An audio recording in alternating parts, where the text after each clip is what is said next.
Hello नमस्कार दोस्तों, एक बार फिर से स्वागत है आपका अपने यूट्यूब चैनल स्टडी 54 में।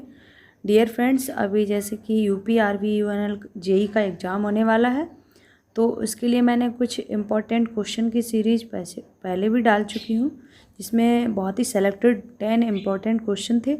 और आज भी मैंने कुछ आपके लिए 10 इम्पोर्टेंट क्वेश्चन सेलेक्ट किए हैं। तो चलिए हम लोग डिस्कस कर लेते हैं। आज का हमारा पहला क्वेश्चन क्या है, देखिए। For an enhancement MOSFET when gate input voltage is 0 the drain current is, पूछा है कि एनहेंसमेंट मॉसफेट जब उसकी गेट इनपुट को आप 0 कर देंगे तो ड्रेन करंट पर क्या प्रभाव पड़ेगा। तो देखिए वो भी हमारी 0 ही हो जाएगी। जब आप उसकी वैल्यू को फॉर्मूले में 0 रखेंगे तो हमें 0 ही फाइंड में होगी, ठीक है, ड्रेन करंट। चलिए हम लोग चलते हैं नेक्स्ट क्वेश्चन पर। नेक्स्ट क्वेश्चन है हमारा, Biot-Savart's law states the relation between magnetic intensity and, पूछा है कि Biot-Savart's law magnetic intensity and किसके बीच रिलेशन को बताता है। तो देखिए इसमें option D is the right answer है हमारा। ये सभी के ऊपर जितने भी दिए हैं स्टेटमेंट्स, उनको सभी को फॉलो करता है रूल्स। देखिए फिलामेंट्स इलेक्ट्रिक करंट ओनली, देखिए जिसमें भी फिलामेंट इलेक्ट्रिक करंट होती है वो भी, उसको भी ये डिनोट करता है। फिर दिया है कि surface electric current only, surface की इलेक्ट्रिक करंट को भी बताता है।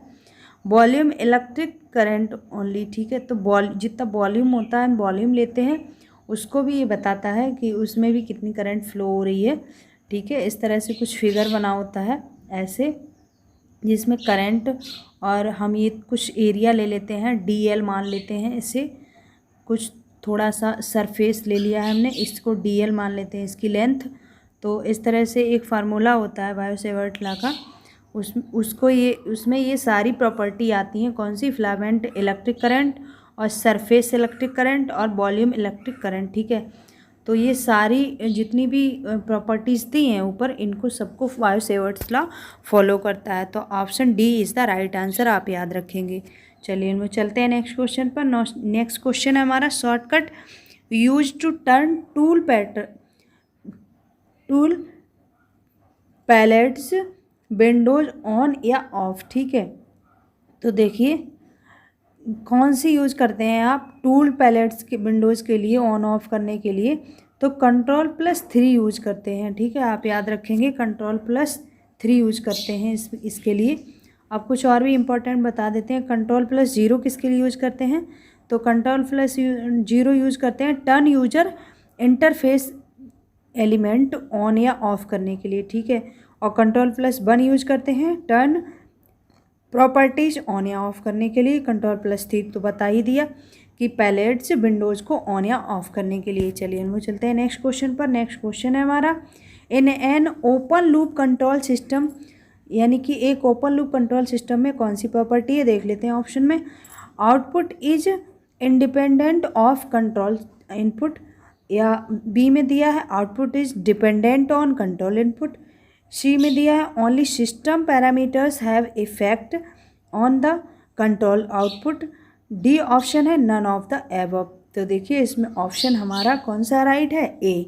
ऑप्शन ए इज़ द हमारा राइट आंसर है। क्यों है? क्योंकि हमारा जो ओपन लूप कंट्रोल सिस्टम होता है, वो उसमें क्या होता है कि इनपुट पे कोई भी हम गेट सिग्नल, इनपुट पर कोई भी एरर सिग्नल नहीं देते हैं, और इसीलिए वो ओपन लूप सिग्नल होता है। तो ये क्या करता है कि कंट्रोल इनपुट पर ये डिपेंड नहीं करता है, ठीक है, इंडिपेंडेंट रहता है आउटपुट इसका। तो ये इसका option A is the right answer हो गया, ठीक है। चलिए हम चलते हैं नेक्स्ट क्वेश्चन पर। नेक्स्ट क्वेश्चन है हमारा, in close loop control system with positive volume of feedback gain the overall gain of the system will, पूछा है कि ओवरऑल गेन कितना होगा सिस्टम का जब पॉजिटिव फीडबैक दिया गया हो क्लोज लूप कंट्रोल सिस्टम में, ठीक है।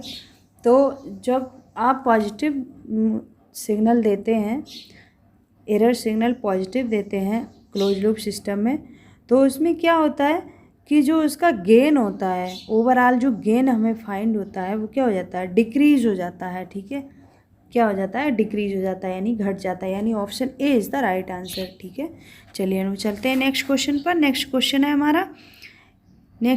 हमारा which of the following is an open loop control system.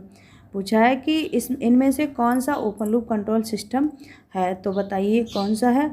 इसमें option A is the right answer. देखिए हमारा फील्ड कंट्रोल डीसी मोटर जो होता है, फील्ड कंट्रोल डीसी मोटर, वो हमारा क्या होता है, ओपन लूप कंट्रोल सिस्टम का एग्जाम्पल है।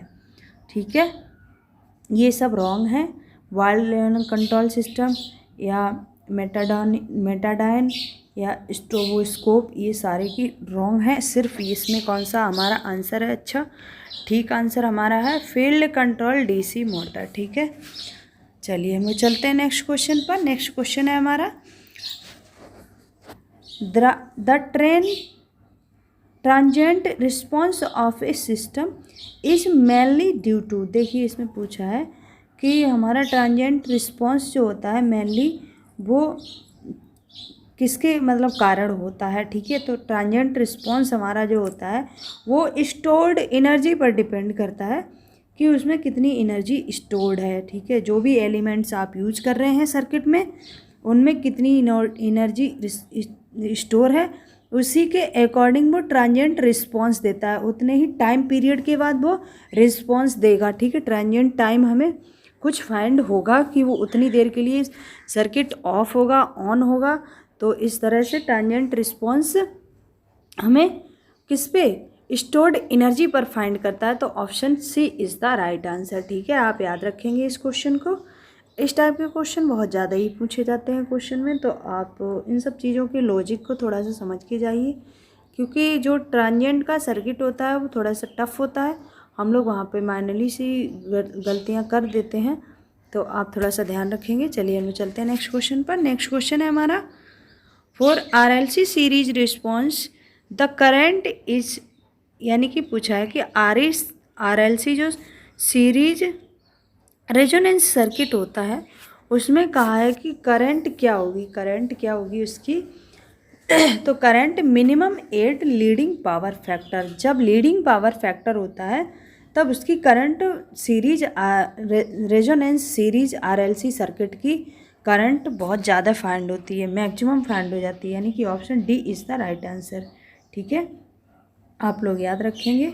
चलिए हम चलते हैं नेक्स्ट क्वेश्चन पर। हम लोग नेक्स्ट क्वेश्चन है हमारा three resistance 5 ohm each are connected in star. ठीक है, तो इसमें दिया है कि 3 रेजिस्टेंस हैं वो क्या है, स्टार में कनेक्टेड है, और वैल्यू क्या दी है, 5 ओम है, वैल्यू दी है 5 ओम। तो volume of equivalent delta resistance R, पूछा है कि डेल्टा में उसका इक्विवेलेंट रेजिस्टेंस क्या फाइंड होगा। ठीक है, तो 3 रेजिस्टेंस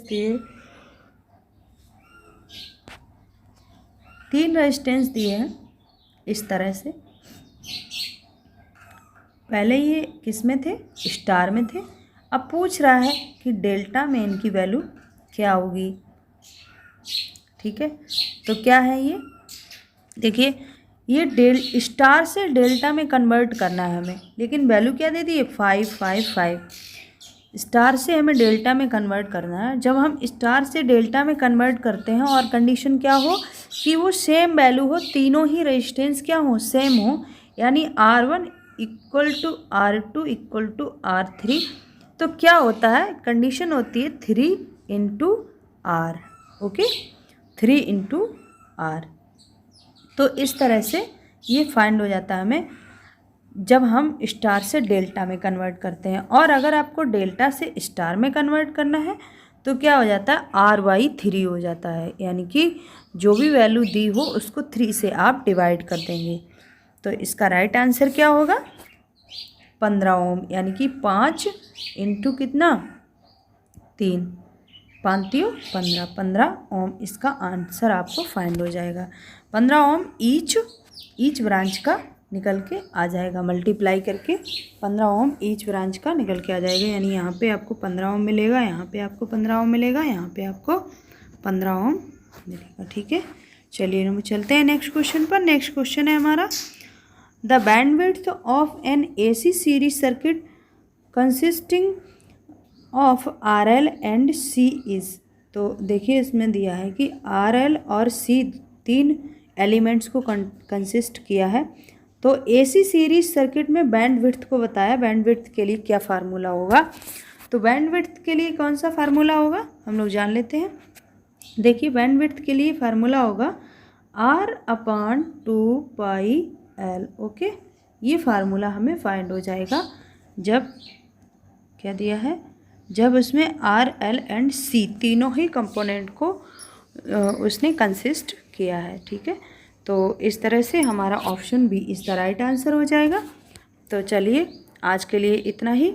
और डियर फ्रेंड्स, अगर आप मेरे चैनल पर नए हैं तो प्लीज़ मेरे चैनल को सब्सक्राइब करिए, और अगर आपको मेरे वीडियो हेल्पफुल लगते हैं तो प्लीज़ फ्रेंड सर्कल में शेयर भी कीजिए और बेल आइकन को ऑल पर सेलेक्ट कर लीजिए, ताकि अगर मैं आपको कोई भी न्यू वीडियो अपलोड करती हूँ तो आपको नोटिफिकेशन फाइंड हो सके।